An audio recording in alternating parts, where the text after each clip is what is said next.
memberi hadiah pernikahan untuk adik ipar sebesar 20 juta rupiah, tetapi yang ia terima bukanlah ucapan terima kasih, melainkan segepok uang yang dilemparkan langsung ke wajahnya di tengah keramaian, diikuti oleh makian pedas dari ibu mertuanya. Kamu pikir kami ini pengemis? Paling tidak, harus 100 juta. Namun, yang lebih menyakitkan adalah tindakan suaminya yang memaksanya pulang ke rumah orang tuanya untuk meminjam uang. Akan tetapi, keluarga suaminya tidak pernah menyangka bahwa ibu kandungnya telah menyiapkan sebuah rencana yang jauh lebih dalam untuk membalas perlakuan mereka. Sang ibu menyatakan, "Kamu tidak perlu khawatir, Nak. Ibu akan membuat mereka semua membuka mata lebar-lebar." Apa yang telah ia lakukan untuk menuntut keadilan bagi putrinya? Mari kita simak kisahnya berikut ini. Suara ramah pegawai butik gaun pengantin memecah lamunanku yang kalut. Di hadapanku, sebuah gaun pengantin berwarna putih gading bertabur kristal berkilauan sedang dikeluarkan dengan hati-hati dari etalase kaca. Musik, Tiara, adik iparku yang tercinta. Matanya berbinar terang seperti lampu mobil, tangannya meluncur lembut di atas kain tule yang mengembang, sementara mulutnya musik tersenyum lebar tak henti-hentinya. Mbak Sari, lihat deh. Gaun ini benar-benar diciptakan untukku. Kalau aku pakai ini di hari pernikahan, semua orang di kampung ini pasti melongo. Tiara berputar di depan cermin, rok gaunnya yang megar memenuhi seluruh lorong. Ibu mertuaku, Ibu Lastri, duduk dengan angkuh di sofa beludru, menyilangkan kaki sambil mengangkat cangkir teh ke bibirnya. Tatapan matanya pada putri kesayangannya penuh dengan puja-puji, tetapi saat melirikku, tatapannya menjadi setajam silet. Cantik. Putri ibu pakai apa saja pasti cantik. Gaun ini harganya berapa, Mbak? Tanya Ibu Lastri dengan dagu terangkat kepada pegawai butik. Maaf, Bu. Ini adalah desain eksklusif terbaru musim ini. Harga sewanya untuk paket 3 hari adalah 15 juta, sedangkan kalau dibeli harganya 40 juta. Mendengar angka 15 juta untuk sewa 3 hari, aku terperanjat. Tanpa sadar, aku meremas tali tasku erat-erat. 15 juta rupiah. Itu setara dengan gaji pokok 2 bulan seorang buruh pabrik, setara dengan hasil kerjaku sebulan penuh begadang mengerjakan pembukuan tambahan. Namun, bagi keluarga suamiku, angka itu terasa ringan seperti membeli seikat kangkung di pasar. Aku memberanikan diri bersuara pelan, Bu, menyewa gaun seharga 15 juta hanya untuk dipakai beberapa jam, rasanya terlalu boros. Bagaimana kalau kita lihat model-model lain yang harganya sekitar 3 atau 4 juta? Banyak juga yang bagus. Belum selesai aku bicara, wajah Tiara sudah cemberut.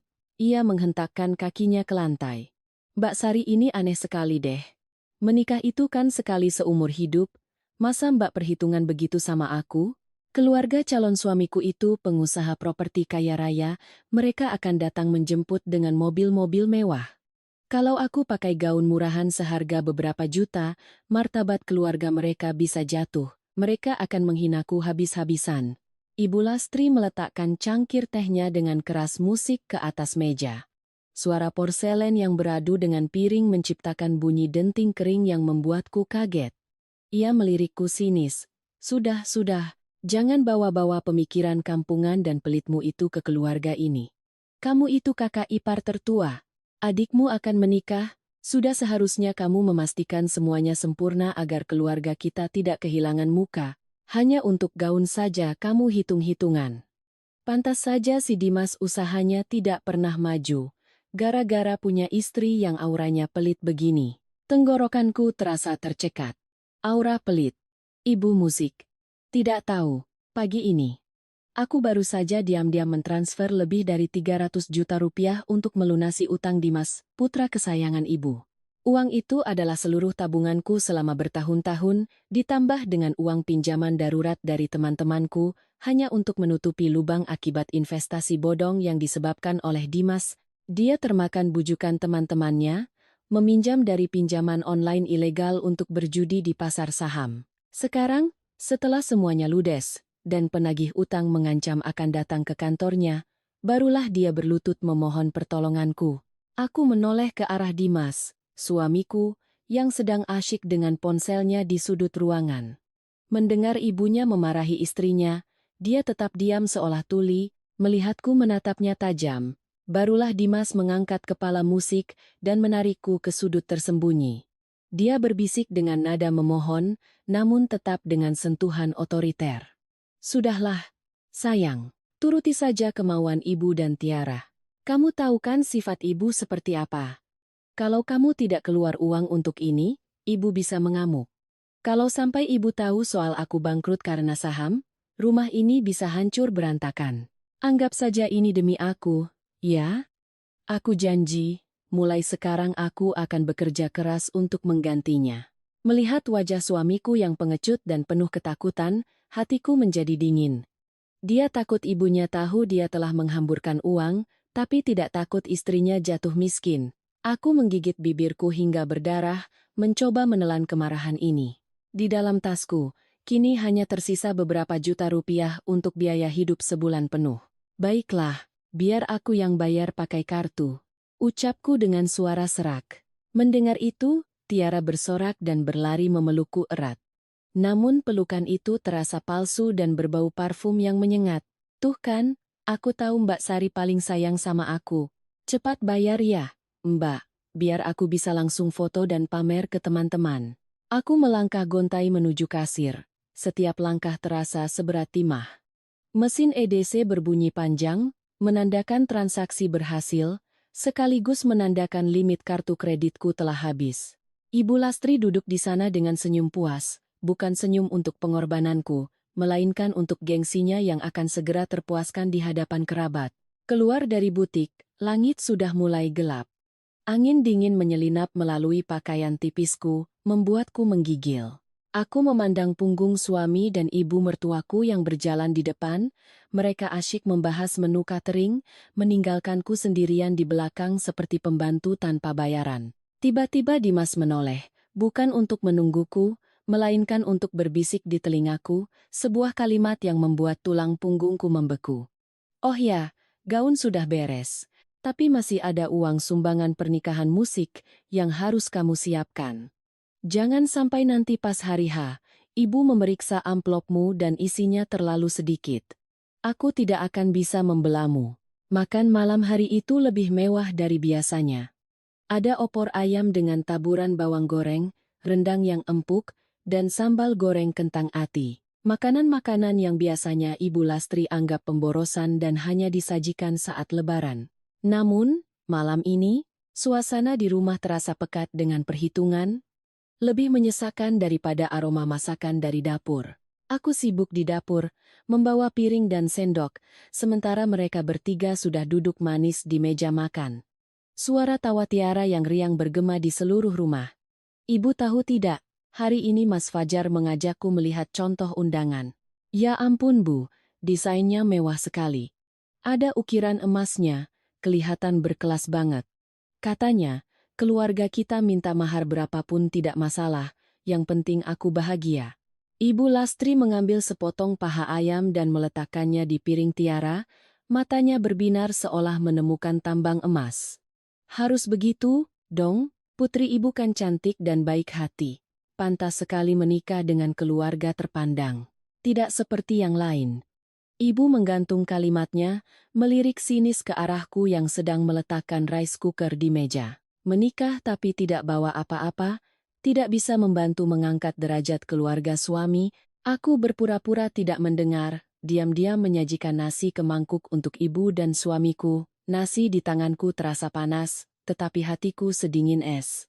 Sejak menjadi menantu di rumah ini, tak sehari pun aku tenang dari cap menantu miskin yang ia berikan, meskipun separuh biaya renovasi rumah ini berasal dari uangku, dan biaya hidup bulanan juga aku yang menanggung. Dimas, sambil mengunyah rendang, ikut menimpali. Iya Bu. Keluarga Fajar itu kan kayak 7 turunan. Kemarin aku main ke rumahnya, garasinya penuh mobil miliaran. Wah, Tiara beruntung sekali ya, seperti dapat durian runtuh. Ibu Lastri berdecak, meletakkan sendok dan garpunya, lalu mengubah nada bicaranya musik menjadi lebih serius, seolah-olah bijaksana. Tapi, kita juga harus tahu keluarga mereka begitu terpandang, kita tidak boleh kelihatan biasa-biasa saja. Terutama sebagai kakak, harus ada sesuatu yang diberikan sebagai hadiah pernikahan untuk adiknya. Orang lain akan menilai bagaimana keluarga kita. Jantungku mulai berdebar kencang. Aku tahu musik drama ini akhirnya sampai pada puncaknya. Itu loh, Siwati, anaknya Bu RT di ujung gang. Ibu Lastri berkata santai, matanya tetap tertuju padaku. Waktu adik iparnya menikah, sebagai kakak ipar, dia memberi hadiah kalung emas 10 gram. Satu kompleks memujinya habis-habisan, katanya kakak ipar yang tahu adat. Padahal ekonomi keluarga Wati itu biasa-biasa saja. Suaminya cuma ojek online, tidak seperti Sari yang kerja kantoran. Aku hampir tersedak nasi. 10 gram emas. Dengan harga emas yang sedang meroket, itu berarti lebih dari 10 juta rupiah. Sementara gajiku sebagai pegawai kantor hanya 7 juta sebulan. Baru saja menanggung utang suami dan membayar sewa gaun adik ipar, dari mana aku bisa mendapatkan uang untuk membeli emas? Aku menelan ludah, mencoba menjaga suaraku setenang mungkin.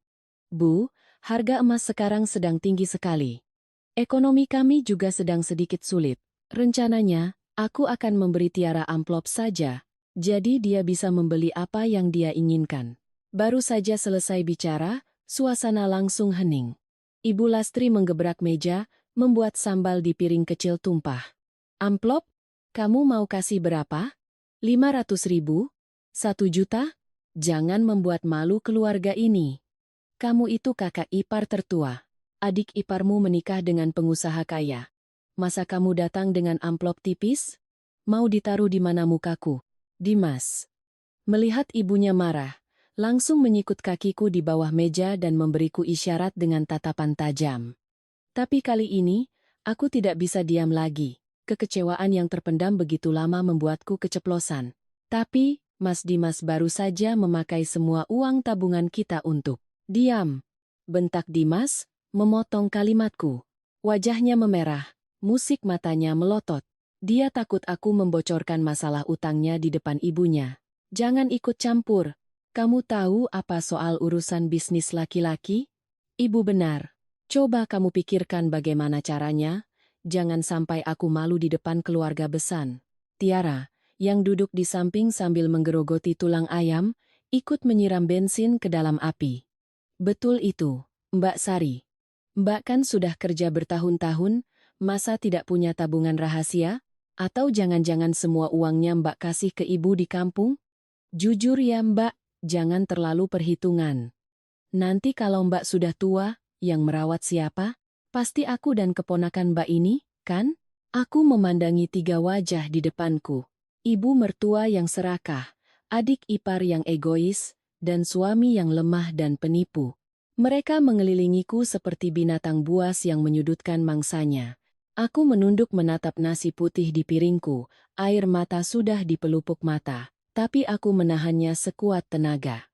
Nasi malam ini terasa pahit, sepahit kehidupanku sebagai menantu.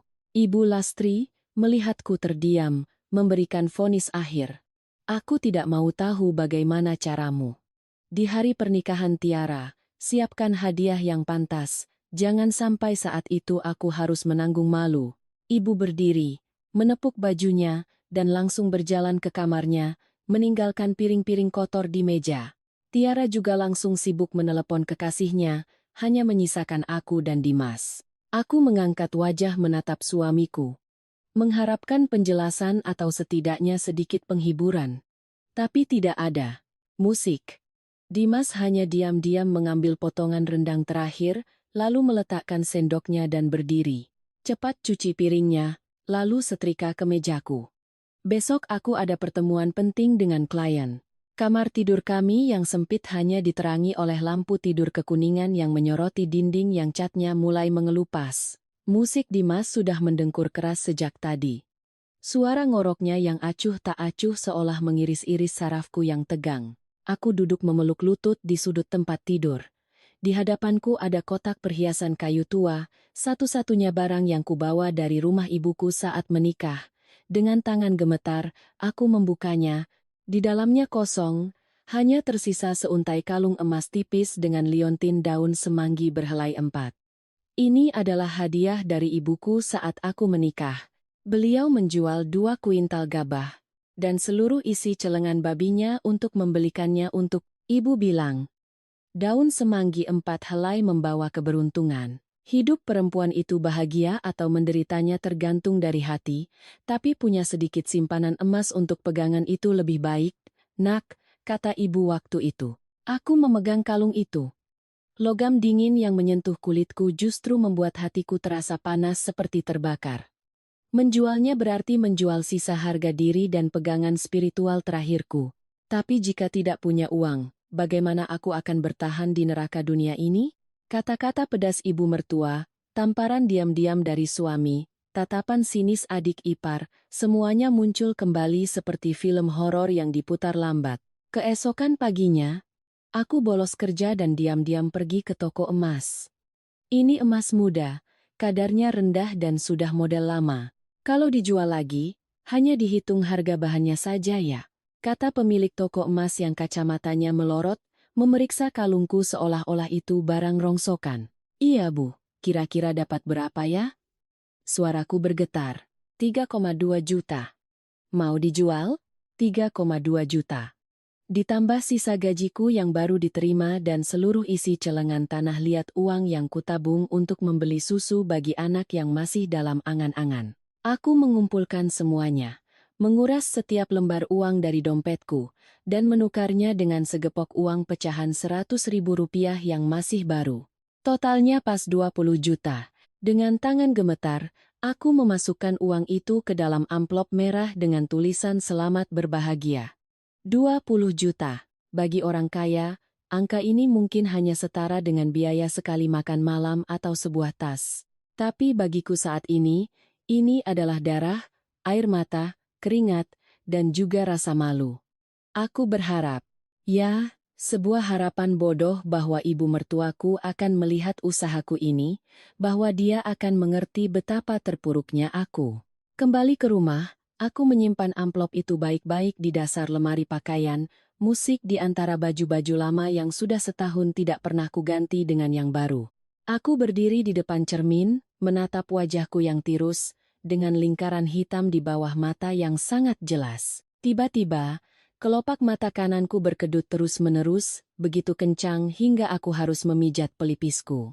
Orang tua bilang, jika mata kanan wanita berkedut, itu pertanda buruk. Jantungku musik terasa sesak.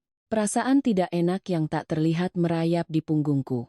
Apakah 20 juta ini cukup untuk membeli kedamaian? Ataukah ini akan menjadi pemicu bom waktu yang siap meledak? Di luar suara Ibu Lastri terdengar lantang mengarahkan para pekerja yang sedang memasang tenda pernikahan.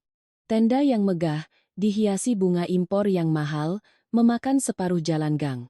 Kemegahan yang pamer itu semakin membuatku merasa kecil dan kesepian. Aku menatap amplop merah itu untuk terakhir kalinya dan menghela napas panjang. Helaan napas yang menahan ketakutan samar akan badai yang akan datang. Pukul 3 pagi. Saat seluruh kota masih terlelap, aku sudah harus bangun. Lampu dapur menyala terang, suara pisau dan talenan beradu memecah keheningan malam. Hari ini adalah hari besar, pernikahan Tiara.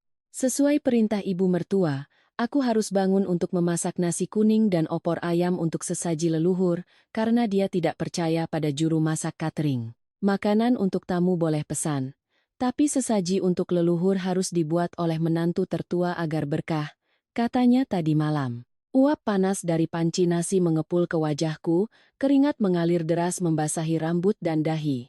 Musik, punggung bajuku basah kuyup meskipun di luar udara masih dingin. Sambil memasak, aku harus bolak-balik menata cangkir, piring, dan kue-kue di meja-meja tamu. Pukul 6 pagi, Tiara bangun untuk dirias. Dia duduk manis di kursi, dikelilingi oleh 3 atau 4 perias. Ada yang menata rambut, ada yang memoles wajah, ada yang mengecat kuku. Mbak Sari mana? Ambilkan aku segelas jus jeruk, jangan pakai gula ya. Biar kulitku bagus, teriak Tiara. Suaranya seperti perintah seorang ratu. Aku yang sedang menata kue, buru-buru menyekat tangan di celemek, berlari memeras jeruk, dan membawakannya langsung ke hadapannya. Tiara menyesapnya seteguk lalu mengerutkan kening.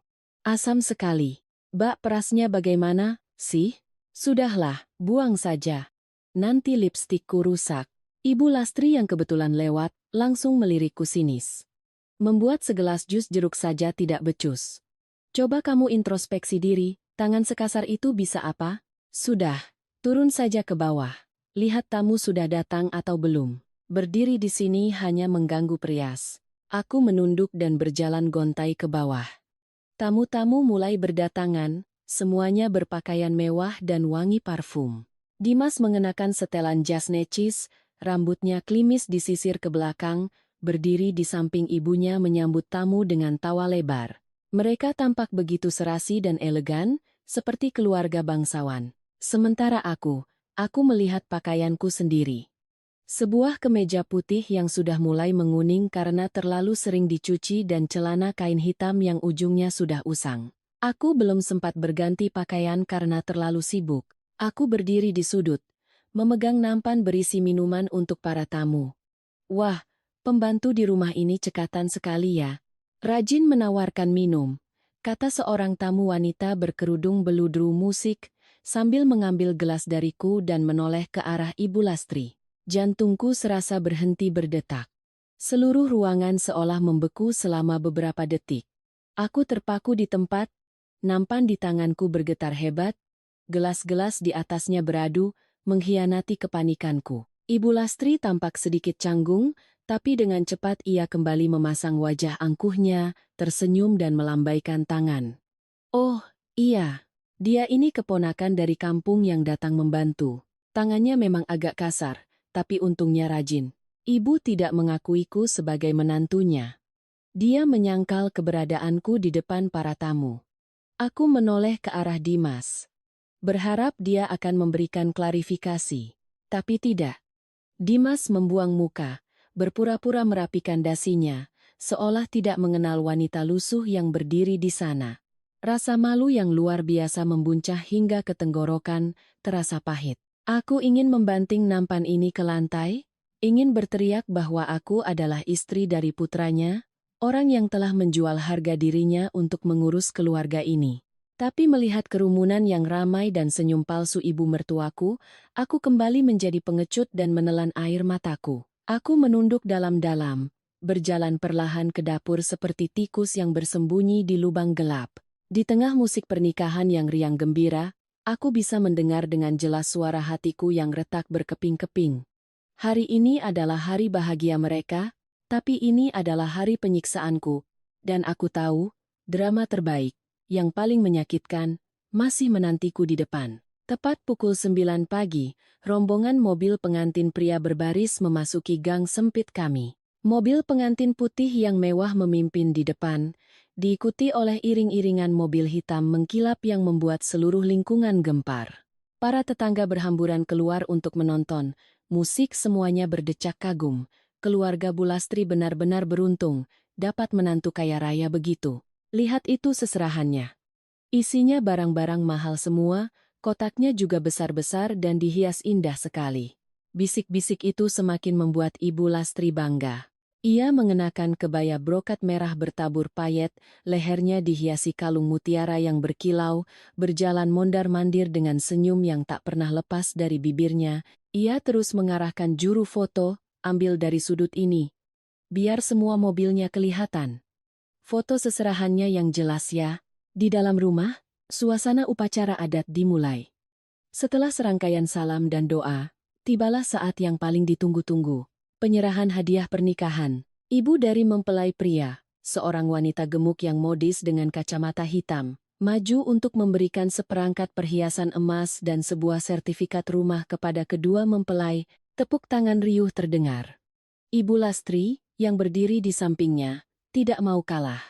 Ia mengeluarkan sebuah kotak beludru merah berisi satu set perhiasan emas 24 karat yang menyilaukan mata.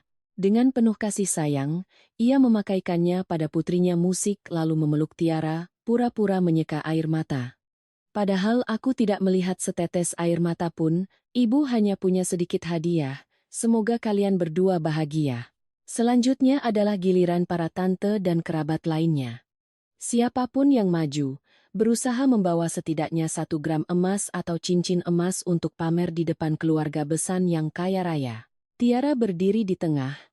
Leher dan pergelangan tangannya mulai terasa berat oleh emas, tersenyum lebar. Pembawa acara, seorang pria yang pandai bicara, memegang mikrofon dan mengumumkan dengan lantang, "Baiklah, hadirin sekalian. Selanjutnya, dengan hormat kami persilakan kakak tertua, Mas Dimas dan Mbak Sari, untuk naik ke panggung dan memberikan hadiah restu kepada adik dan adik ipar tercinta. Berikan tepuk tangan yang meriah." Tepuk tangan membahana. Lampu sorot menyorot lurus ke tempatku berdiri. Aku terkejut, jantungku berdebar kencang seolah mau melompat keluar dari dada. Tanganku merogoh saku, menggenggam erat amplop berisi 20 juta yang sudah sedikit lecek karena keringat. Dimas menyikutku, berbisik tajam, "Ayo naik. Pasang wajah ceria, jangan seperti orang berduka begitu." Aku menarik napas dalam-dalam, memaksakan senyum, dan berjalan mengikuti Dimas ke atas panggung. Di bawah cahaya yang menyilaukan, aku bisa melihat ratusan pasang mata menatapku, ada yang penasaran, ada yang menghakimi, dan ada tatapan setajam pisau penuh tantangan dari ibu mertuaku yang berdiri bersedekap di samping panggung. Tiara menatapku, matanya penuh harap. Ia melirik tanganku, mencari-cari kotak perhiasan. Tapi ketika ia melihat tanganku kosong, hanya memegang sebuah amplop, senyum di bibirnya sedikit memudar. Dengan gemetar, aku melangkah ke hadapan mereka berdua, mengulurkan amplop itu dengan kedua tangan. Suaraku nyaris tak terdengar di antara hingar-bingar musik. "Mbak dan Mas punya sedikit hadiah. Semoga kalian berdua bahagia selamanya, sampai kakek nenek." Tiara bahkan tidak langsung menerimanya. Ia menatap lekat amplop tipis itu, lalu menoleh ke arah ibunya. Ibu Lastri, yang berdiri persis di sampingnya, bergerak secepat kilat. Ia maju dan merebut amplop itu dari tanganku sebelum Tiara sempat menyentuhnya. "Biar ibu lihat. Apa hadiah dari kakak tertua untuk adiknya? Pasti cek atau buku tabungan ya, makanya dimasukkan ke dalam amplop begini," kata Ibu Lastri dengan suara keras ke mikrofon, sengaja agar seluruh tamu mendengar. Dia tertawa terbahak-bahak, tapi matanya menatapku dengan kilatan kejam seekor predator yang sedang mempermainkan mangsanya sebelum menghabisinya. Tangan Ibu Lastri merobek amplop itu. Suara kertas sobek terdengar begitu nyaring dan menusuk di telingaku. Ia membalik amplop itu. Lembaran-lembaran uang polimer berwarna biru berjatuhan. Bukan emas, bukan dolar, bukan kunci mobil atau sertifikat tanah. Hanya lembaran-lembaran uang Rp100.000. Seluruh ruangan mendadak hening. Musik seolah ikut berhenti. Semua mata tertuju pada lembaran uang yang tergeletak tak berdaya di lantai keramik. Wajah Ibu Lastri berubah dari merah menjadi ungu, lalu menghitam seperti langit sebelum badai besar. Aku berdiri di sana, membeku dari ujung kepala sampai ujung kaki, merasakan dengan jelas bencana paling mengerikan dalam hidupku akan segera menimpa. Ibu Lastri perlahan mengangkat kepalanya, memegang sisa amplop di tangannya sambil menatapku tajam. Lalu, dia berteriak. Teriakan yang merobek keheningan, menghancurkan sisa-sisa harga diri yang sedang coba kupertahankan. "Babsan." Lembaran-lembaran polimer berwarna biru itu melayang jatuh ke lantai keramik seperti daun-daun yang gugur di musim kemarau. Waktu seolah berhenti pada saat itu juga.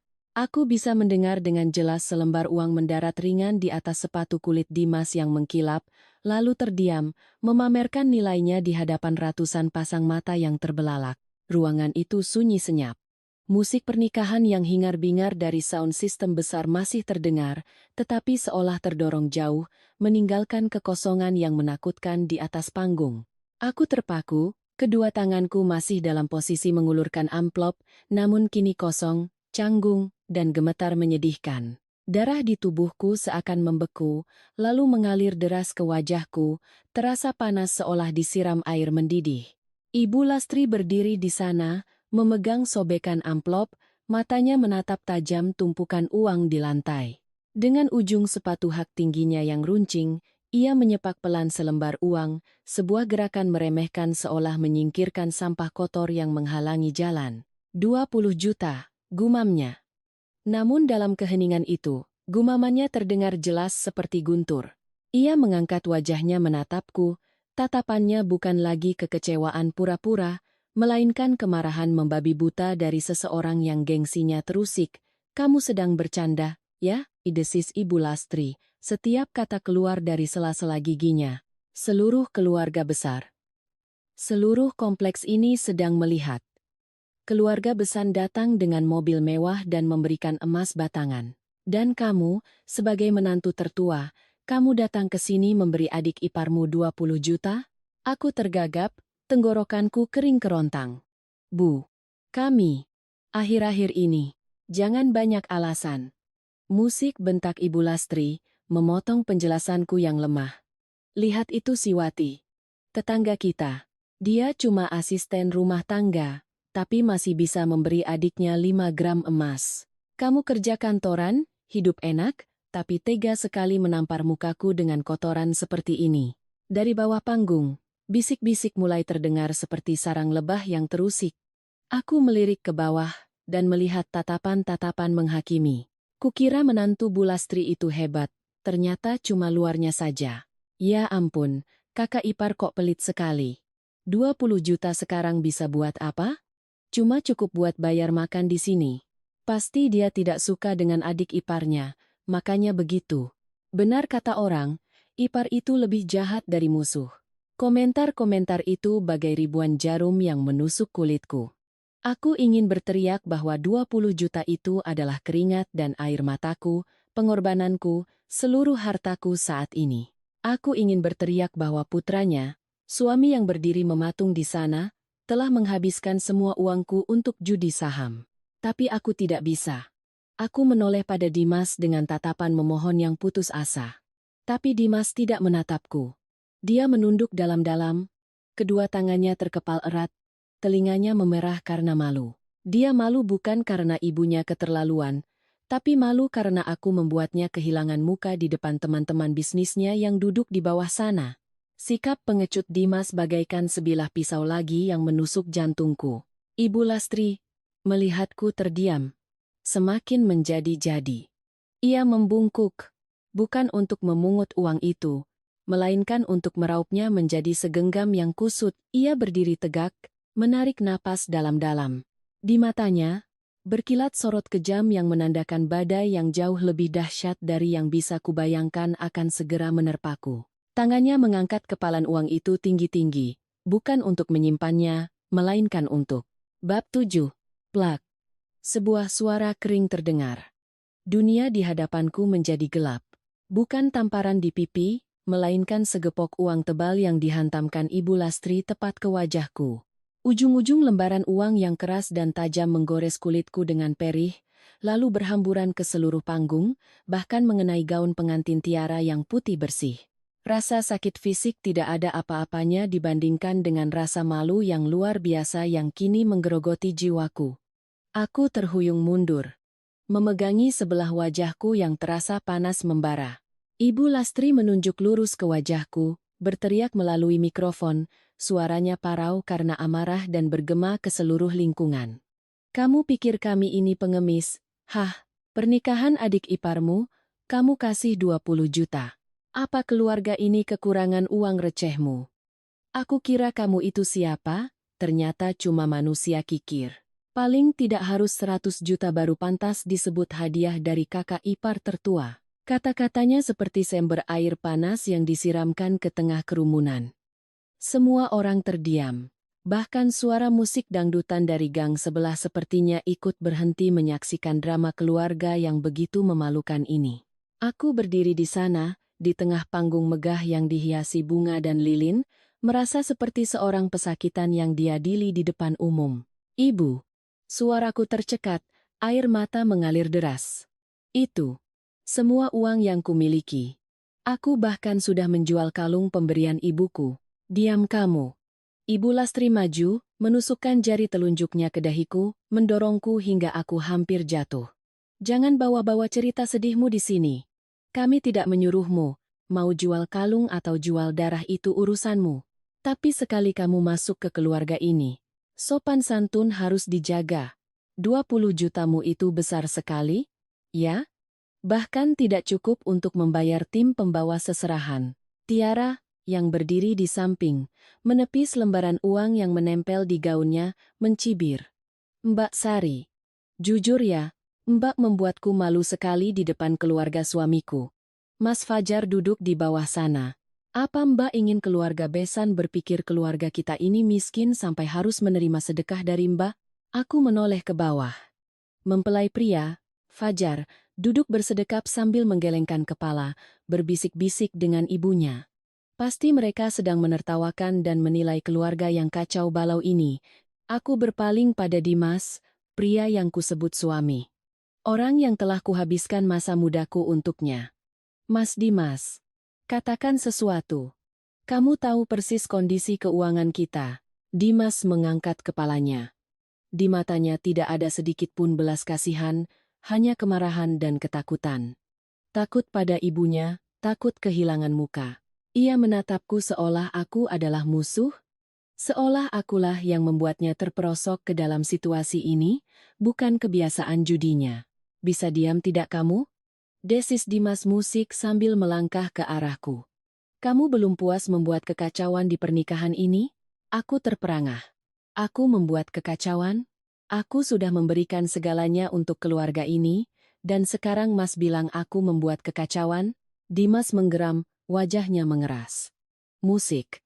Ia melihat sekeliling, melihat para tetangga mengangkat ponsel mereka untuk merekam. Gengsi seorang pria lemah tiba-tiba meledak menjadi kekejaman. Dia harus melakukan sesuatu untuk menunjukkan kekuasaannya, untuk membuktikan pada ibu dan semua orang bahwa dia bisa mendidik istrinya. Dimas mengangkat tangannya tinggi-tinggi. Dalam sekejap, aku melihat cincin kawin di jarinya berkilau di bawah lampu. Aku memejamkan mata, menunggu sebuah pelukan atau setidaknya pembelaan. Tapi tidak. Bab 8. Plak. Tamparan Dimas mendarat di pipi kiriku, begitu keras hingga aku bisa merasakan rasa anyir darah di dalam mulutku. Kepalaku pening, telingaku berdengung, semua suara di sekitarku menjadi kabur dan kacau. Aku jatuh tersungkur di panggung, tepat di samping lembaran-lembaran uang Rp100.000 yang berserakan. Aku mengangkat wajahku menatap Dimas, pria yang berbagi ranjang denganku. Pria yang pernah berjanji akan melindungiku seumur hidup. Kini dia berdiri menjulang, tangannya masih gemetar karena kekuatan tamparannya. Ia menunjuk wajahku, berteriak untuk menenggelamkan bisik-bisik kerumunan. Kamu mempermalukanku.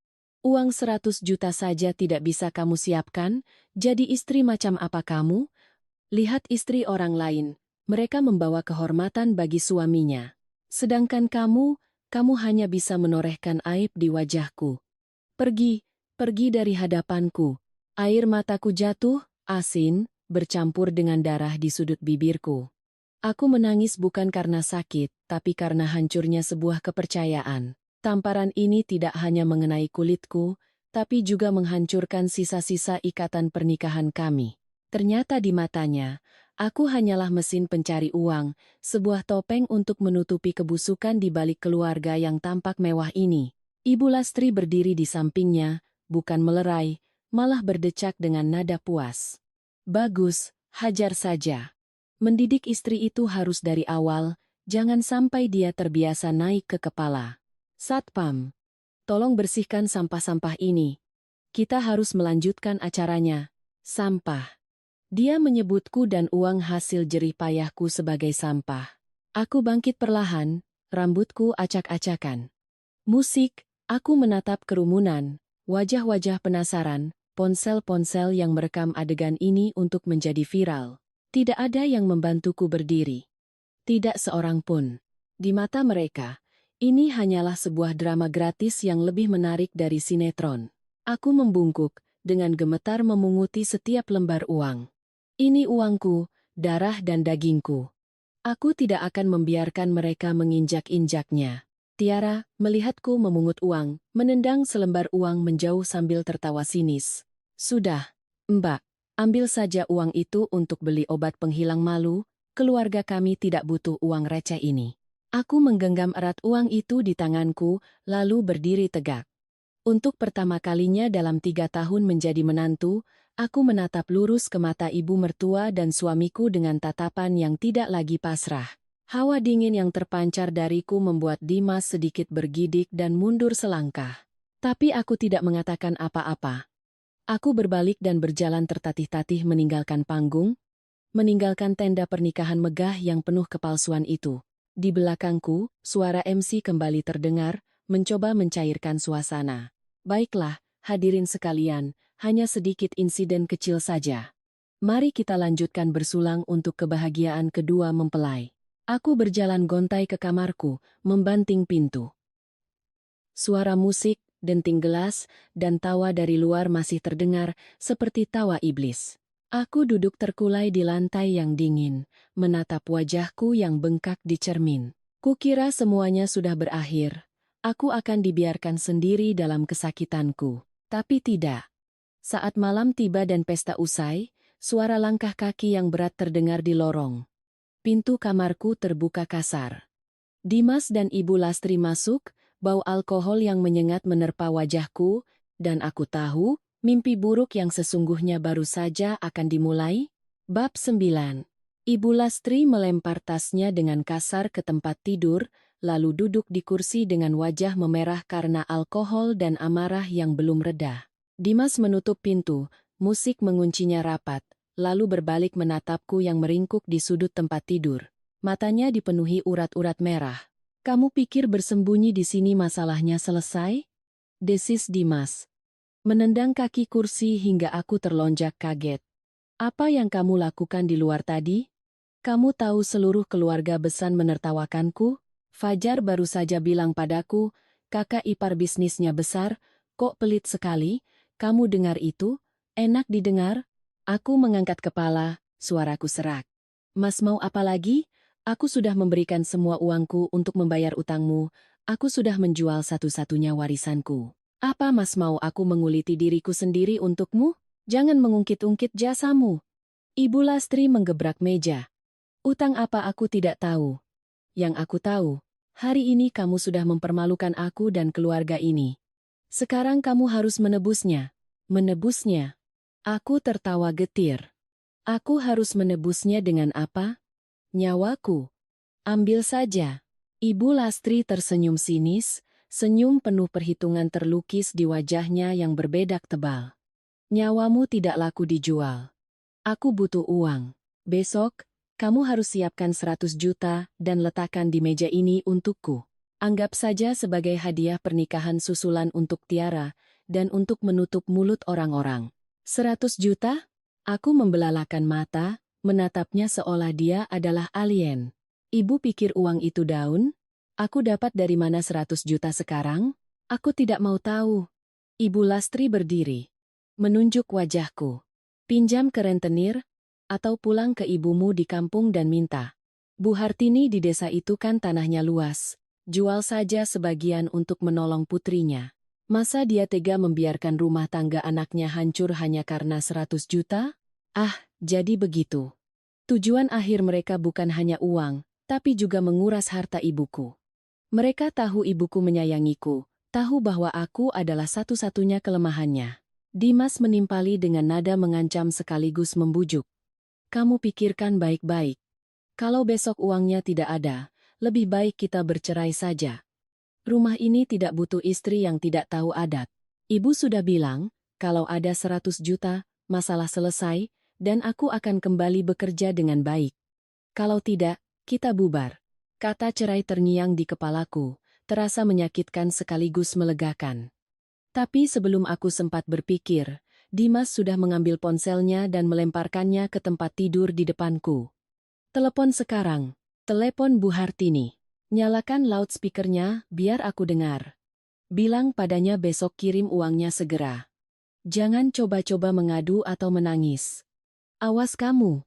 Aku menatap ponsel itu, lalu menatap dua wajah serakah dan kejam di hadapanku. Harga diriku berteriak, menyuruhku untuk melempar ponsel itu dan pergi dari rumah ini. Musik. Tapi logikaku berkata, jika aku pergi sekarang, aku akan kehilangan segalanya. Dan betapa hancur hati ibuku melihat putrinya diusir dengan tangan kosong dan wajah lebam. Dengan gemetar, aku mengambil ponsel itu. Layarnya menyala, menampilkan nama kontak ibu tersayang. Sudah berapa lama aku tidak menelepon ibu? Sejak menikah, aku selalu takut membuatnya khawatir, jadi aku hanya memberinya kabar baik palsu. Sekarang, panggilan ini akan membuka semua kebenaran yang menyakitkan. Cepat telepon. Bentak Dimas, mengangkat tangannya seolah akan menamparku lagi. Aku memejamkan mata dan menekan tombol panggil. Nada tunggu terdengar berirama, seperti hitungan mundur sebuah bom waktu. Jantungku berdebar tak karuan, keringat dingin membasahi punggungku. Bab 10. Halo Nak, kenapa malam-malam begini telepon ibu? Ada apa? Suara hangat yang familiar dari seberang sana membuat mataku panas. Semua kekecewaan yang terpendam begitu lama serasa ingin meledak. Aku ingin menangis, ingin berteriak, "Ibu, tolong aku." Tapi melihat tatapan tajam Dimas yang mengawasiku, aku harus menggigit bibirku kuat-kuat agar tidak terisak. "Ibu. Ibu sudah tidur?" Aku mencoba menormalkan suaraku, tapi tetap saja bergetar dan terdengar aneh. "Belum. Ibu sedang memeriksa catatan hasil panen mangga." "Suaramu kok aneh? Kamu menangis? Atau Dimas menyakitimu lagi?" Ibu Hartini selalu sepeka itu. Hanya dari napasku di telepon, dia tahu aku sedang tidak baik-baik saja. Pertanyaan ibu meruntuhkan pertahananku. Air mataku mengalir deras, jatuh ke layar ponsel. "Aku tidak apa-apa, Bu. Cuma..." Melihatku terbata-bata, Dimas menjadi tidak sabar dan merebut ponsel dari tanganku. Dia menyalakan loudspeaker hingga volume maksimal, lalu berbicara dengan nada angkuh. "Halo Bu, ini Dimas. Saya langsung saja ya. Putri ibu hari ini membuat kekacauan di pernikahan Tiara dan mempermalukan seluruh keluarga saya. Sekarang, kami tidak bisa menerima menantu yang kikir dan kurang ajar seperti ini lagi." Hening di seberang sana. Keheningan yang berlangsung beberapa detik membuat suasana di kamar semakin tegang. Dimas tersenyum puas, mengira telah berhasil menakut-nakuti ibu mertuanya yang dianggapnya kampungan. Dia terus menekan. "Jadi, bagaimana Bu? Ada dua pilihan. Pertama, Ibu siapkan 100 juta dan kirim ke sini besok pagi, sebagai biaya untuk menutup malu kami dan sebagai pelajaran untuk putri Ibu. Kedua, saya pulangkan dia ke tempat asalnya agar Ibu bisa mendidiknya lagi. Musik. Silakan Ibu pilih." Aku berteriak putus asa. "Mas Dimas, jangan keterlaluan. Ibuku tidak punya utang apapun padamu." Dimas menendang kakiku, matanya melotot memberiku isyarat untuk diam. Ibu Lastri yang duduk di sampingnya juga ikut menimpali, "Biar saja suamimu yang bicara." Tiba-tiba, musik dari seberang telepon terdengar tawa kecil. Bukan tawa ketakutan, melainkan tawa yang begitu tenang hingga terdengar dingin.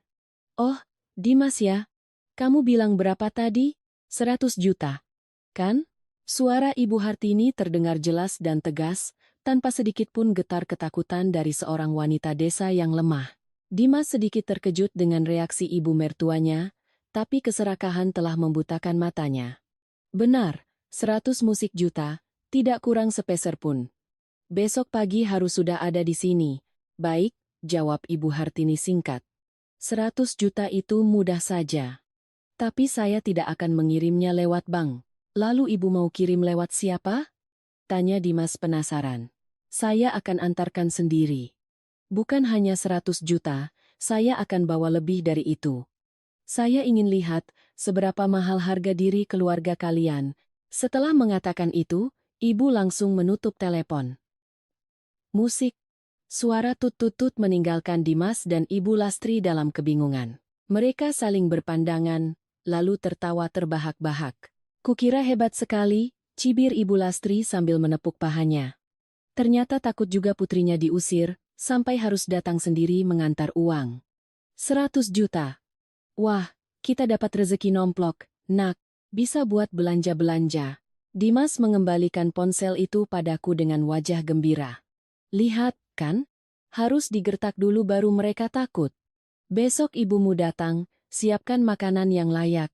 Setelah uang diterima, aku akan mempertimbangkan lagi sikapku padamu." Aku memegang ponselku, menatap layar yang gelap. Aku merinding. Aku mengenal ibuku.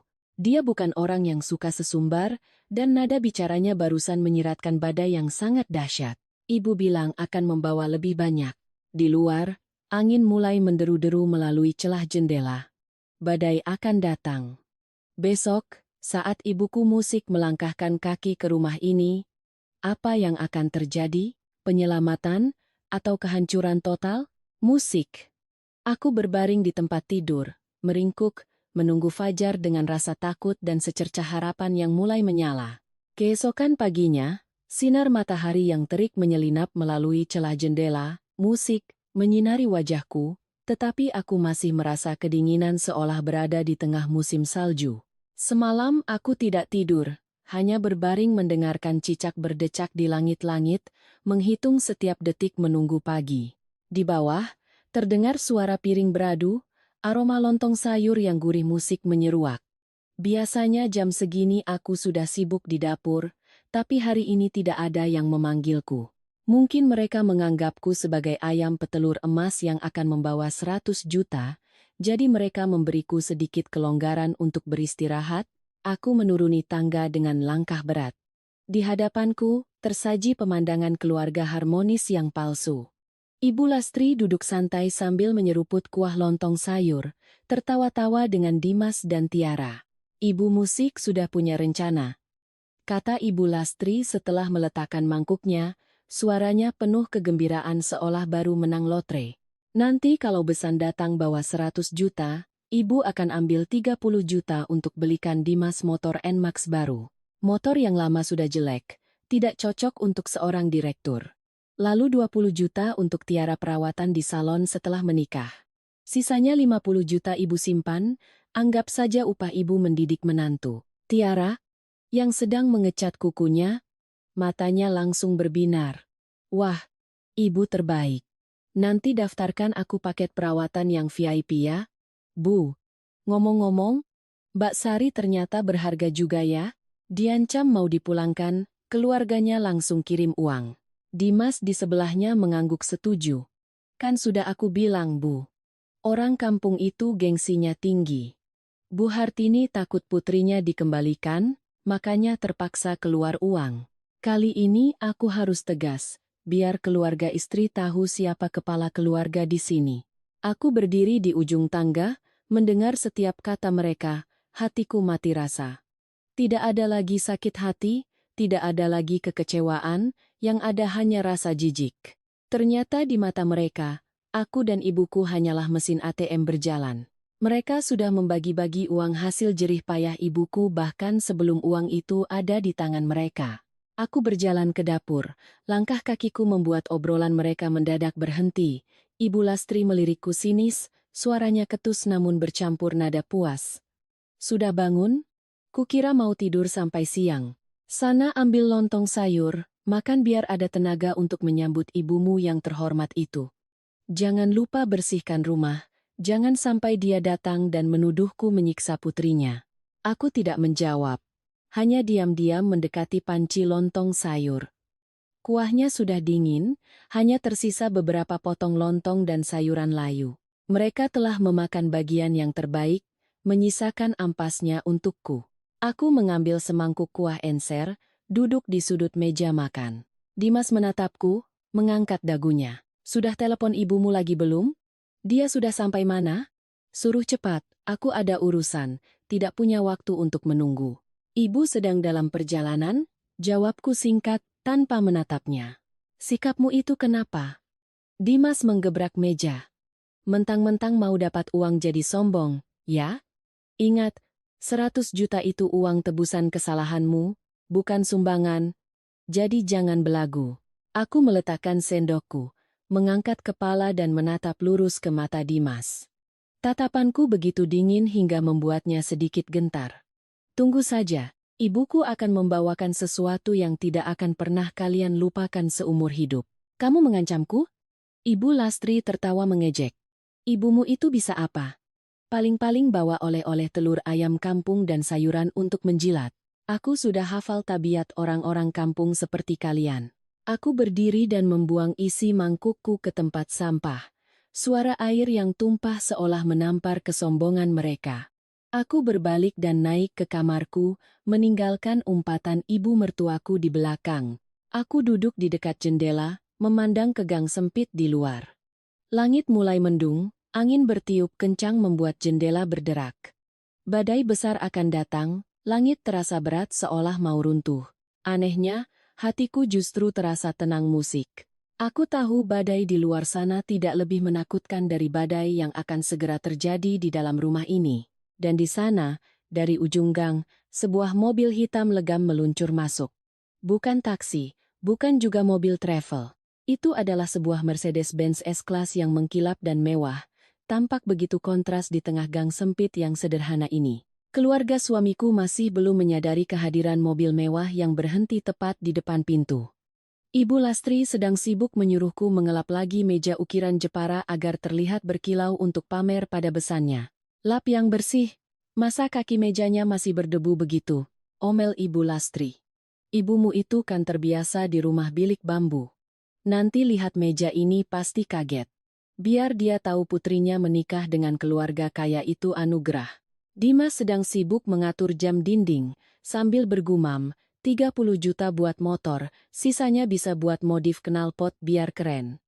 Nanti si Fajar pasti melongo. Tiara, yang baru pulang dari salon, berlari masuk dengan handuk masih melilit di kepalanya. Bu, kayaknya ada tamu penting datang ke kompleks kita. Ada mobil Mercy hitam besar parkir persis di depan rumah kita. Jangan-jangan teman bisnisnya Mas Fajar? Mata Ibu Lastri berbinar. Dia buru-buru berlari ke pintu untuk mengintip. Mana? Wah, mobilnya bagus sekali.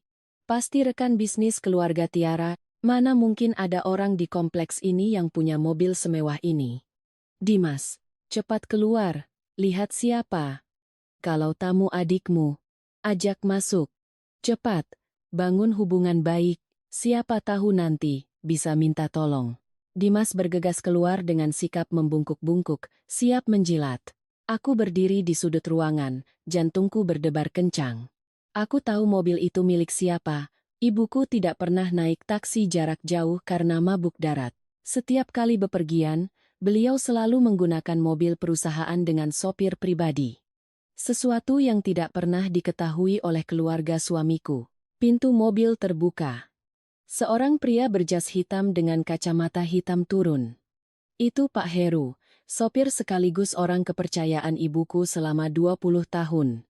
Dia berjalan memutar dan membuka pintu belakang dengan gerakan hormat dan profesional. Dimas terpaku, mundur beberapa langkah karena aura Pak Heru yang mengintimidasi.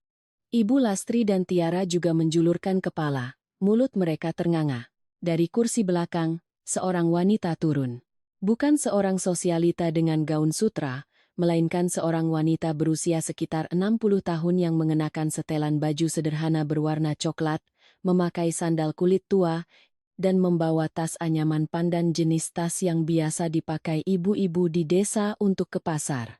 Rambutnya disanggul rapi, wajahnya ramah, namun penuh dengan guratan pengalaman. Itu ibuku, Ibu Hartini. Melihat ibuku, senyum menjilat di bibir Ibu Lastri langsung lenyap, digantikan oleh cibiran panjang penuh kekecewaan dan penghinaan. Kukira siapa? Ternyata besan dari kampung. Ibu Lastri berbalik masuk ke dalam rumah. Suaranya lantang tanpa menyembunyikan rasa jijiknya. Pinjam mobil siapa itu? Gayanya selangit. Pakai sewa sopir segala, pasti mahal. Dasar miskin tapi gengsian. Dimas juga menghela napas, wajahnya tampak lesu. Ibu mertua sudah datang. Sari, sana sambut ibumu. Ribet sekali, padahal naik bus saja kan bisa hemat banyak. Aku berlari ke pintu, air mataku tumpah. Ibuku menatapku, tatapannya berhenti pada bekas lebam di pipiku, sisa tamparan semalam. Matanya yang teduh seketika menjadi gelap, memancarkan kilatan tajam yang membuatku bergidik, tapi dengan cepat, ia tersenyum dan menepuk tanganku. Tidak apa-apa nak.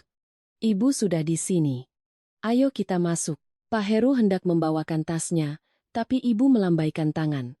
Biar saya saja. Tas ini berat. Kamu tidak akan kuat.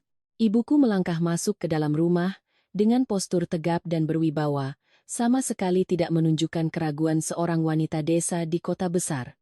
Ibu Lastri sudah duduk angkuh di kursi utama, menyilangkan kaki, bahkan tidak berdiri untuk menyambut, matanya masih terpaku pada sinetron India di TV.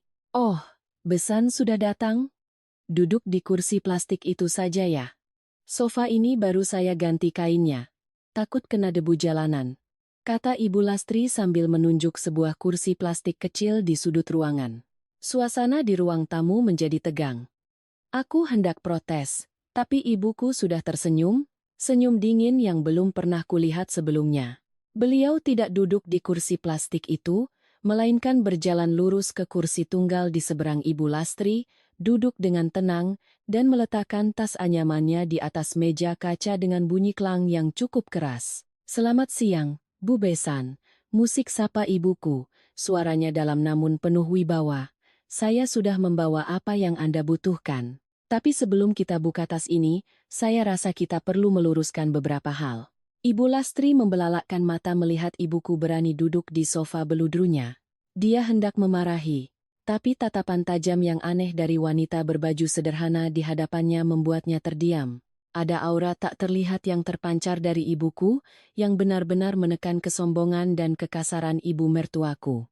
Dimas, yang bersandar di tangga, melipat tangannya di dada dengan nada mengejek. "Bu mertua mau bicara apa? Cepat saja. Uangnya mana? Serahkan biar dihitung, setelah itu ibu bisa pulang. Mobil sewaan itu kan dihitung per jam. Kalau ibu duduk lama-lama, nanti putrimu yang bayar." Ibuku sama sekali tidak melirik Dimas.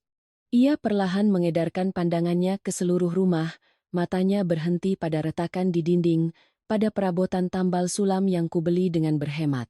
"Dimas," kata ibuku, tangannya masih santai di atas tas anyaman. "Kenapa terburu-buru? Uangnya ada di sini, tidak akan lari. Tapi saya ingin bertanya, putri saya sudah 3 tahun menjadi menantu di sini. Apakah dia pernah makan nasi gratis dari kalian? Ataukah justru dia yang harus memikul beban keluarga ini?" Ibu Lastri tertawa terbahak-bahak. "Anda ini lucu sekali. Dia tinggal di rumah saya, pakai listrik dan air di sini. Kalau bukan menumpang, apa namanya? Gajinya yang pas-pasan musik itu bahkan tidak cukup untuk membeli lipstik, apalagi menghidupi orang lain." "Oh, begitu." Ibuku mengangguk. "Kalau begitu, hari ini kita harus berhitung dengan jelas siapa menumpang pada siapa." Aku berdiri di samping ibuku, menuangkan segelas air putih untuknya. Tanganku gemetar. Aku belum pernah melihat ibu seperti ini. Musik. Di kampung, ibu selalu menjadi orang yang ramah dan suka menolong, selalu tersenyum pada siapapun. Tapi hari ini, ibu seperti seorang jenderal yang turun ke medan perang. Ibu Lastri melirik tas anyaman yang lusuh itu dan mencibir. "Sudah, jangan mengulur waktu. Apa isi tas rombeng itu? Ubi, jagung, atau uang receh hasil jual gabah seumur hidupmu? Saya ingatkan ya, kurang sepeser pun tidak akan saya terima." Tiara menimpali dengan suara cempreng, "Betul itu, Tante. Keluarga kami ini terpandang, tidak biasa pegang uang receh. Tante hitung saja 100 juta di sini. Dan pastikan uangnya bersih ya, jangan ada lumpurnya, nanti kotor meja kaca kami." Ibuku tersenyum, senyum yang membuat tulang punggungku merinding. Ia perlahan membuka resleting tas anyamannya. Suara resleting yang terbuka terdengar kering di tengah keheningan. Ia memasukkan tangannya dan mengeluarkan. Bukan ubi, bukan jagung, melainkan setumpuk uang polimer pecahan 100.000 rupiah, masih terbungkus rapi dengan segel bank. Mata Ibu Lastri langsung berbinar, pupil matanya membesar. Dimas dan Tiara juga mencondongkan tubuh ke depan, menelan ludah. Ibuku meletakkan tumpukan uang itu di meja. "Ini 50 juta. Ia kembali memasukkan tangannya, mengeluarkan tumpukan kedua. "Tambah 50 juta lagi, sudah cukup 100 juta, kan?"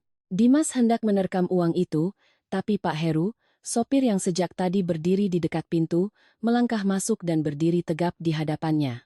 Postur Pak Heru yang kekar membuat Dimas mundur ketakutan. "Tunggu," kata ibuku lembut. "Saya belum selesai." Ia kembali merogoh tasnya. Kali ini ia mengeluarkan 1 tumpuk, lalu 2, lalu 3. Tumpukan-tumpukan uang berwarna biru terus bertambah di atas meja kaca. Total ada 10 tumpuk uang, 500 juta rupiah.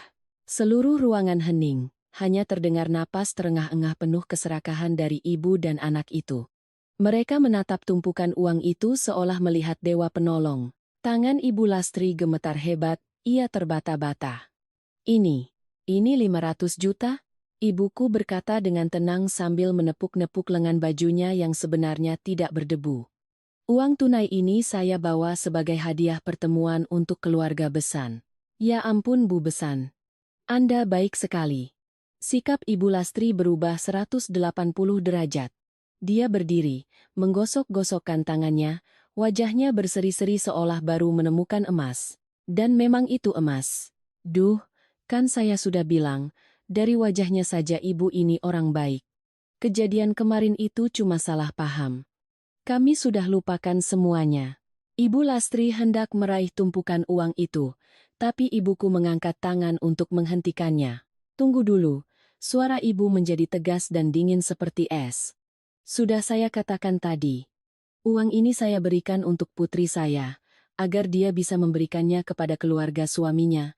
Tapi, ada sebab pasti ada akibat. Setelah menerima uang ini, sekarang saatnya kita menghitung utang. Utang? Utang apa? Ibu Lastri bingung. Matanya masih tak lepas dari tumpukan uang.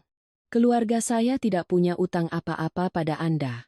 Ibuku mengeluarkan sebuah buku catatan bersampul hitam tebal dan setumpuk dokumen dari tas anyamannya. Ia meletakkan buku itu dengan keras di atas meja, tepat di samping tumpukan uang. Utang kehormatan, utang uang, dan utang darah. Ibu menatap lurus ke mata Dimas, tatapannya menyala karena amarah.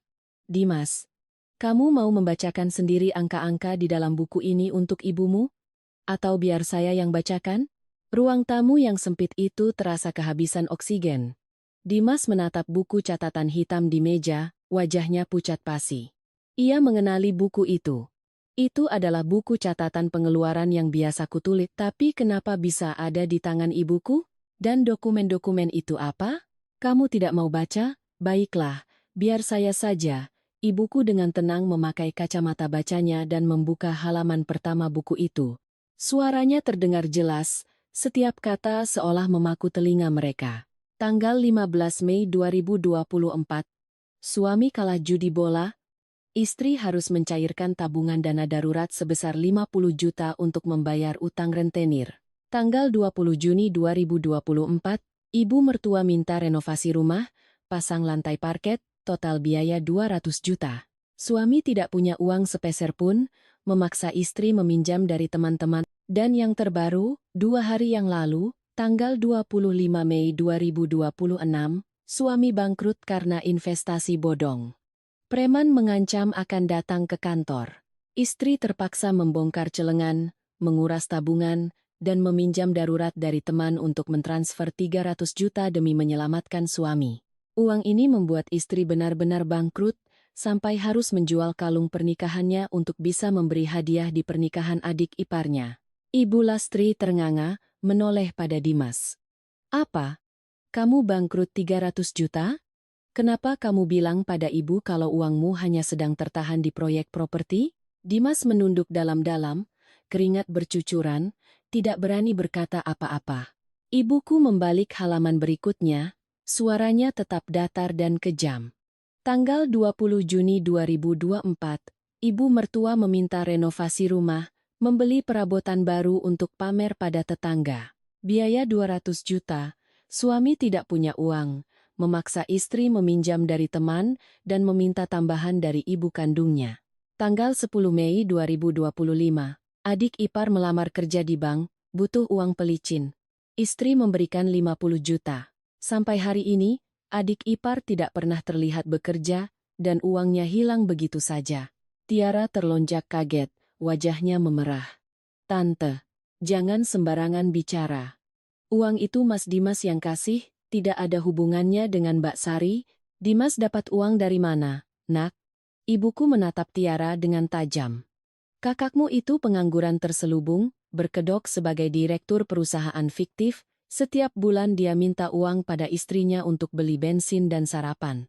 Uang yang dia berikan padamu adalah uang hasil keringat Sari dan uang simpanan hari tua saya. Ibu Lastri terduduk lemas di sofa, wajahnya pucat. Dia tidak pernah menyangka rahasia busuk keluarganya diketahui dengan sangat detail oleh besannya yang dianggapnya kampungan. Dia melirik tumpukan 500 juta di meja, keserakahannya masih muncul, mencoba mencari celah. Ya sudahlah, anggap saja itu kan bantuan suami istri. Harta suami kan milik istri juga. Kenapa dihitung-hitung begitu? Sekarang ibu datang membawa uang untuk anak-anak, itu sudah sangat baik. Lupakan saja yang sudah-sudah. Lupakan? Ibuku tertawa sinis. Ibu Lastri, dengarkan baik-baik. 100 juta yang ini adalah uang untuk membayar harga diri keluarga Anda yang compang-camping, sesuai permintaan putra Anda. Sedangkan 400 juta sisanya. Ibuku mengambil 8 tumpuk uang, mengelusnya, lalu menghantamkannya kembali ke meja. 400 juta ini, ditambah 550 juta utang lama yang baru saja saya bacakan, totalnya menjadi 950 juta. Oh, lupa, masih ada 20 juta untuk gaun pengantin putri Anda dan 20 juta uang hadiah pernikahan yang kemarin kalian lemparkan ke wajah putri saya. Genap, 1 miliar rupiah. Anda mau apa? Ibu Lastri tergagap. Firasat buruk menghantuinya. Saya tidak mau apa-apa. Ibuku melepas kacamatanya, menutup buku catatannya. Saya hanya ingin mengatakan bahwa uang ini adalah milik Sari, dan Sari adalah putri saya. Uang yang saya berikan padanya adalah aset pribadinya. Kalian telah mengambil hampir 1 miliar darinya selama 3 tahun ini. Sekarang, saya ingin uang itu kembali. Anda gila, teriak Dimas, akhirnya bersuara. Mana ada bukti pinjam-meminjam? Uang yang sudah diberi ya sudah. Jangan mengada-ada. Ibuku tersenyum miring, mengeluarkan selembar kertas dari tumpukan dokumen. Di sana ada tanda tangan yang acak-acakan. Dimas, apa kamu lupa setiap kali kamu mengambil uang Sari untuk membayar utang judimu? Dia selalu memintamu menandatangani surat utang? Dia memang baik, tapi tidak bodoh. Dia menyimpannya untuk berjaga-jaga. Hanya saja, karena dia masih kasihan padamu, dia tidak pernah menunjukkannya. Aku tertegun. Surat-surat utang itu kusimpan di dalam buku harian yang terkunci. Kapan ibuku mengambilnya? Mungkin saat aku pulang kampung bulan lalu dan tidak sengaja meninggalkan kuncinya, ibu sudah tahu semuanya. Ibu sudah diam-diam mempersiapkan hari ini sejak lama. Dimas melihat tanda tangannya di kertas itu, kakinya lemas. Ibuku berdiri, suaranya tegas. Sekarang saya beri kalian 2 pilihan. Pertama, kembalikan 1 miliar rupiah pada putri saya sekarang juga, setelah itu mau cerai atau apapun terserah. Kedua, ibu menggantung kalimatnya. Matanya menatap tajam pada Ibu Lastri. Kedua apa? Tanya Ibu Lastri gemetar. Kedua, saya akan mengirimkan semua bukti perjudian, penipuan, dan pinjaman ilegal putra Anda, serta bukti penipuan putri Anda dalam melamar kerja, ke polisi dan ke keluarga calon suaminya. Kita lihat saja, apakah pernikahan putri Anda masih bisa dilanjutkan, dan apakah putra Anda akan mendekam di penjara. Ketiga ibu dan anak itu membeku. Mereka seperti disambar petir di siang bolong. Jerat itu telah mengencang di leher mereka. Dan orang yang memegang tali jerat itu adalah wanita desa yang baru 15 menit lalu mereka hina-hina. Keheningan menyelimuti ruangan yang pengap itu, begitu senyap hingga aku bisa mendengar detak jantungku sendiri yang menggila. Ibu Lastri ternganga, wajahnya yang penuh riasan kini retak karena ketakutan. Dimas bersandar lemas di dinding, matanya liar mencari jalan keluar. Tiara, pengantin baru yang angkuh, kini meringkuk di sofa, takut untuk bernapas. Ancaman ibuku bukanlah gertak sambal. Mereka tahu itu. Dengan bukti-bukti yang jelas di atas meja, hanya dengan satu panggilan telepon dari ibu, keluarga yang penuh gengsi ini akan hancur lebur. Tiara akan dikembalikan oleh keluarga kaya raya itu, dan Dimas akan masuk penjara karena penipuan dan penggelapan dana. Dia telah menggunakan nama perusahaan fiktif untuk mengumpulkan dana secara ilegal. Hal ini baru kusadari samar-samar dari buku catatan, tapi ibuku tampaknya sudah memegang bukti kuat. Bu. Bu Besan. Ibu Lastri mengubah nada bicaranya, gemetar, memaksakan senyum yang lebih buruk dari tangisan. Tolong tenang dulu. Masalah ini bisa kita selesaikan baik-baik, kita kan satu keluarga. Kenapa harus dibawa ke polisi? Nanti malu-maluin. Satu keluarga? Ibuku tertawa sinis, matanya yang tajam melirik bekas lebam di wajahku. Saat kalian melempar uang ke wajah putriku, menghinanya sebagai pengemis, dan memukulnya di depan umum, apa kalian menganggapnya sebagai keluarga? Ataukah hanya sebagai pembantu dan tambang emas? Saya. Dimas khilaf. Dimas tergagap, keringat membanjiri kerah bajunya. Bu, maafkan saya. Saya salah. Sari, tolong bela aku, sayang. Dia menoleh padaku dengan tatapan memohon yang menjijikkan. Dulu, setiap kali dia berbuat salah, cukup dengan memasang wajah memelas, aku akan luluh. Tapi kali ini, melihat wajah pengecutnya, aku hanya merasa mual. Perasaanku padanya sudah mati sejak tamparan semalam. Aku membuang muka, menatap keluar jendela, diam. Keheninganku adalah jawaban yang paling kejam untuknya. Ibuku mengetukkan jarinya ke meja, tok, tok, tok, seperti palu hakim. Waktu saya tidak banyak. Saya hitung sampai 3. Jika kalian tidak bisa mengembalikan uang putri saya akan menelepon. 1. Tante, tolong tante. Tiara menangis histeris, berlari dan berlutut di kaki ibuku. Jangan lakukan itu, saya mohon, tante. Kalau keluarga suami saya tahu, mereka akan membatalkan pernikahan. Hidup saya akan hancur. Mbak Sari, tolong aku. Mbak. 2. Ibuku tetap dingin, tidak tergerak oleh air mata buaya Tiara. Ia mengeluarkan ponselnya. Ibu jarinya sudah siap di tombol panggil.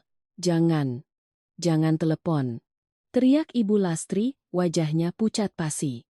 Saya akan bayar. Saya bayar. Tapi kami tidak punya uang tunai sebanyak itu sekarang. Kalau tidak punya uang, bayar dengan aset, kata ibuku santai, seolah sudah merencanakan semuanya. Rumah ini. Apa?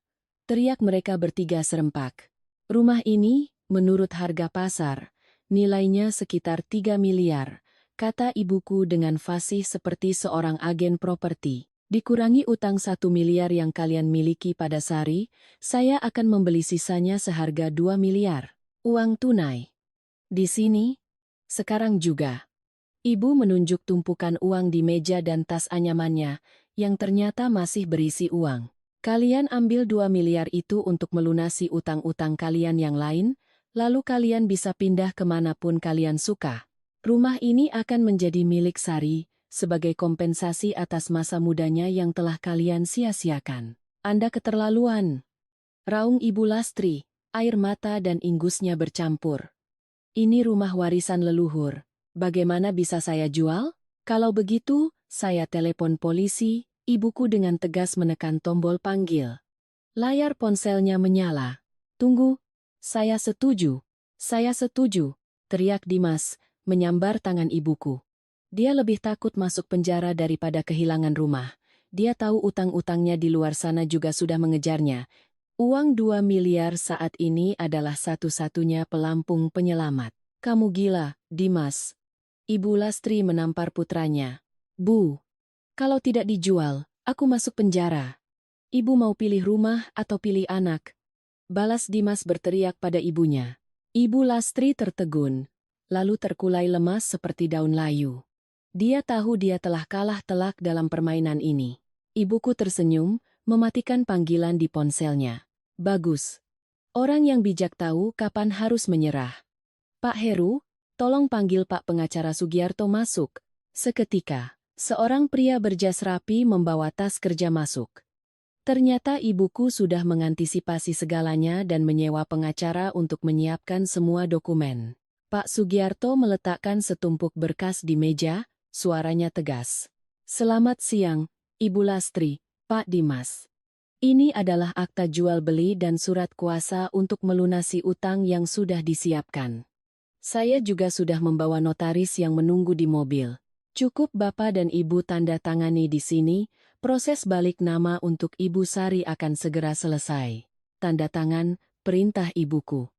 Setelah tanda tangan, utang lunas.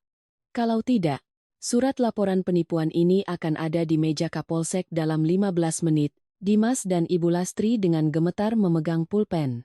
Semua jalan keluar telah tertutup, goresan tanda tangan mereka di atas kertas juga menjadi akhir dari kepemilikan mereka atas rumah ini. Rumah ini sekarang resmi menjadi milikku, tapi drama belum berakhir. Saat Tiara baru saja menandatangani sebagai saksi, ponselnya berdering.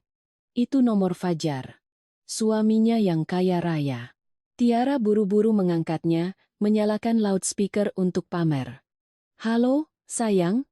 Aku lagi. Kamu tidak perlu bicara." Suara Fajar terdengar dingin dan penuh penghinaan.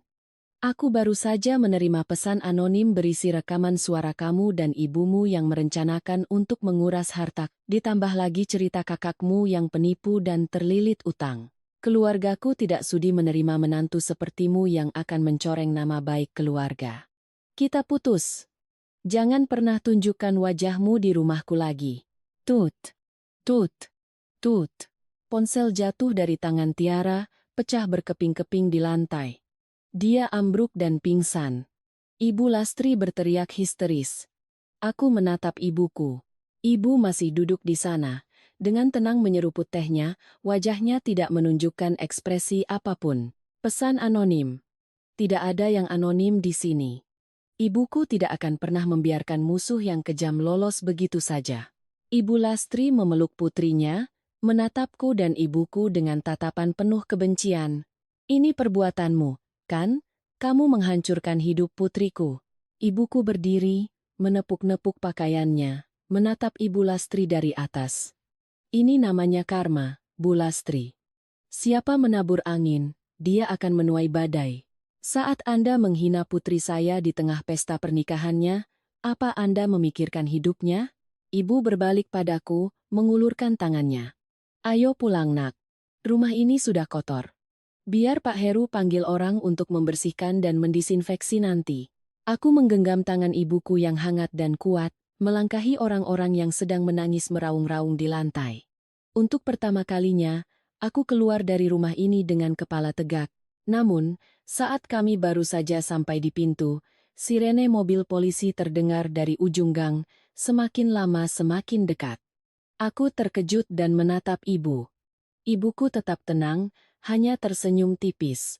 Ibu hanya berjanji tidak akan melapor ke polisi. Tapi ibu tidak pernah melarang para korban penipuan Dimas untuk melapor. Mobil polisi berhenti tepat di depan pintu. 2 orang petugas turun, borgol berkilauan di tangan mereka. Siapa yang bernama Dimas Setiawan? Kehancuran total keluarga suamiku dimulai dari sini. Tapi, apakah aku benar-benar merasa bahagia? Ataukah masih ada rasa sakit lain yang terpendam di dalam hatiku? Sirene mobil polisi merobek keheningan malam di gang sempit itu. Suara nyaringnya membuat dadaku sesak. Lampu rotator biru merah menyorot masuk, mewarnai wajah pucat Dimas dengan nuansa yang mengerikan. 2 petugas polisi masuk, wajah mereka serius, membawa surat perintah penangkapan. "Saudara Dimas Setiawan, Anda kami tangkap atas tuduhan penipuan, penggelapan dana, dan pemalsuan dokumen. Silakan ikut kami ke kantor." Dimas mundur, menabrak meja hingga gelas jatuh dan pecah. Pecahan kaca berhamburan seperti hidupnya saat ini. Ia tergagap. "Bapak, Bapak salah orang. Saya seorang direktur, saya berbisnis dengan jujur. Kami memiliki bukti lengkap dan laporan dari banyak korban," potong petugas dengan dingin. Suara borgol berbunyi klik saat mengunci pergelangan tangan Dimas. Melihat itu, Ibu Lastri tersadar dari syoknya. Dia berlari, menarik-narik seragam petugas, menangis histeris. "Pak, tolong Pak, ampuni anak saya. Dia anak baik, dia tidak melakukan apa-apa. Ini pasti salah paham. Dimas, katakan pada mereka kamu tidak bersalah, Nak." Dimas menatap ibunya dengan tatapan kosong karena ketakutan. Lalu dia menoleh padaku, tatapannya memohon dengan sangat hina. Dia berlutut, menyeret lututnya ke arahku, air mata dan ingusnya bercampur. "Sari, sayang, tolong aku." Minta ibumu untuk mencabut laporannya.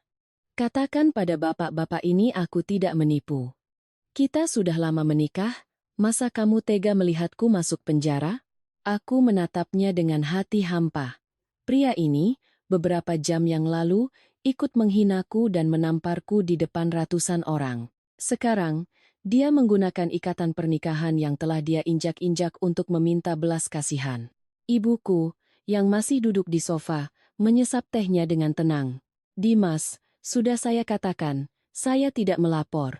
Tapi perbuatan jahat tidak akan bisa ditutupi selamanya. Kamu menipu orang hingga mereka menjual tanah dan rumah, membuat banyak keluarga menderita. Hukuman ini harus kamu terima sendiri. Putri saya bukan Dewi yang bisa menyelamatkan iblis. Dimas diseret pergi. Dia berteriak, meronta-ronta memanggil nama ibunya, memanggil namaku dengan putus asa.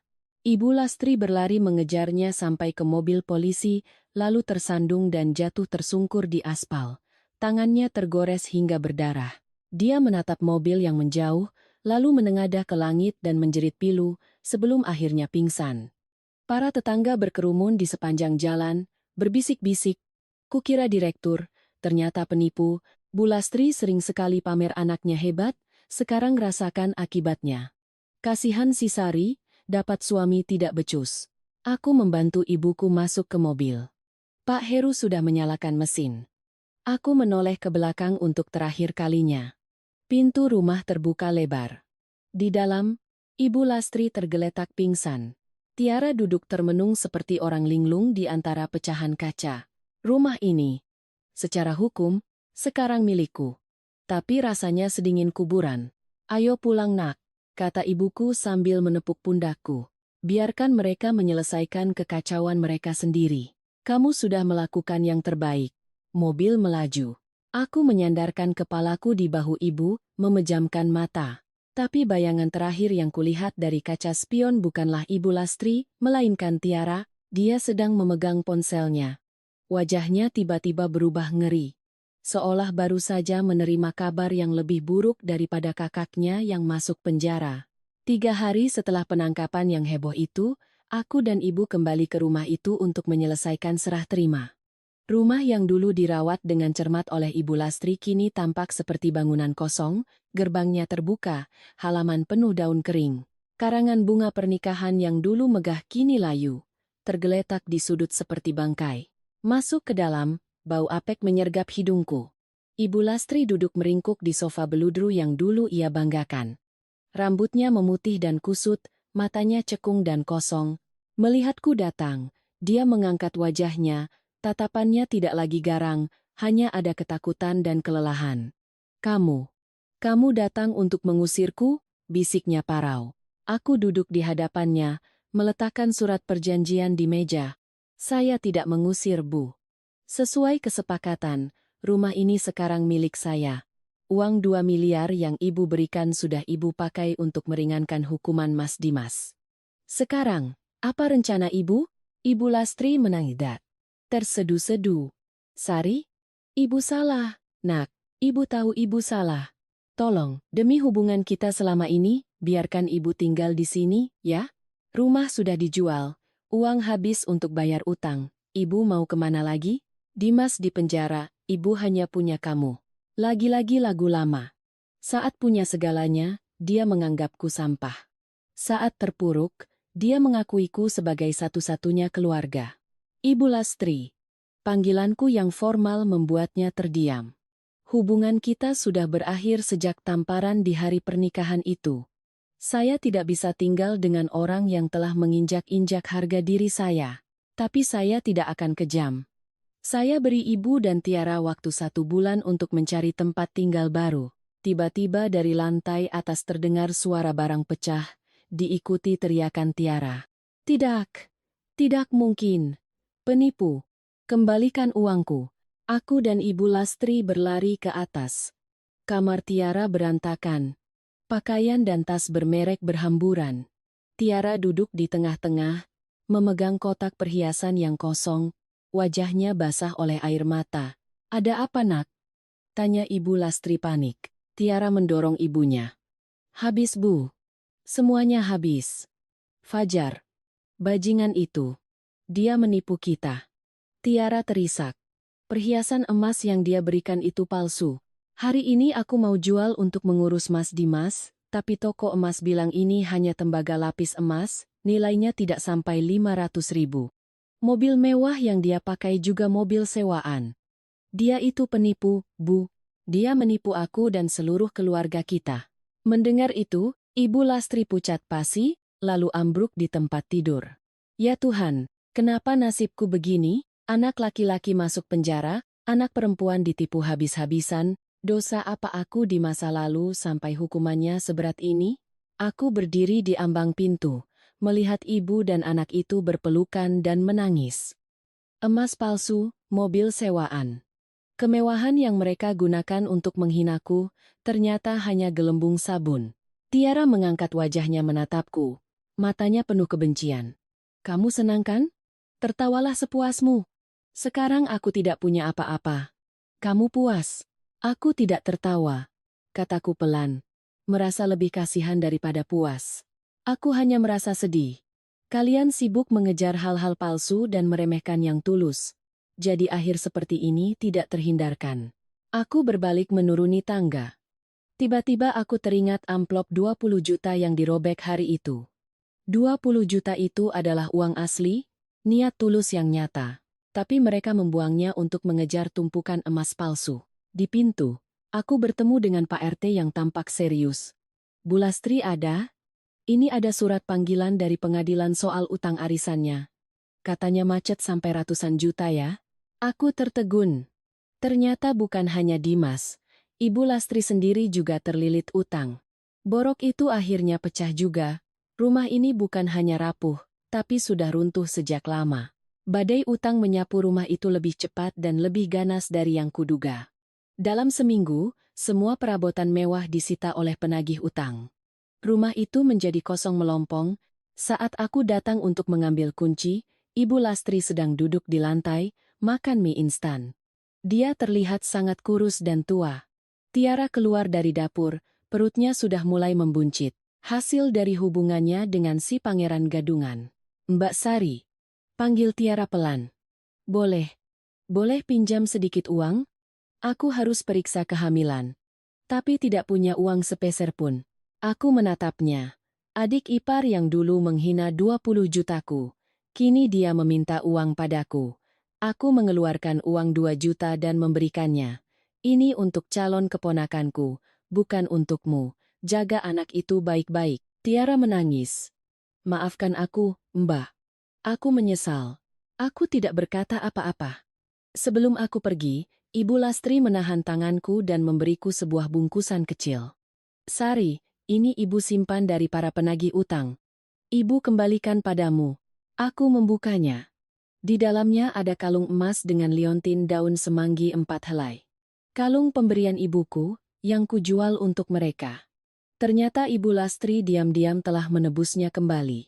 Ibu menemukan nota penjualan di saku lama Dimas. Ibu pakai sisa uang terakhir untuk menebusnya. Anggap saja ini sisa nurani ibu yang terakhir.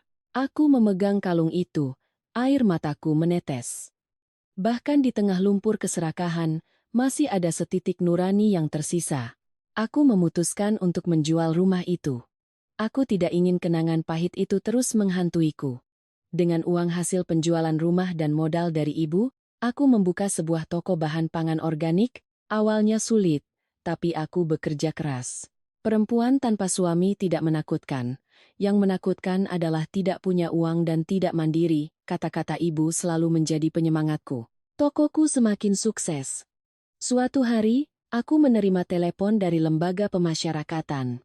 Ibu Sari, narapidana Dimas Setiawan ingin menyampaikan sesuatu. Dia mengucapkan terima kasih atas kiriman setiap bulan dan meminta maaf.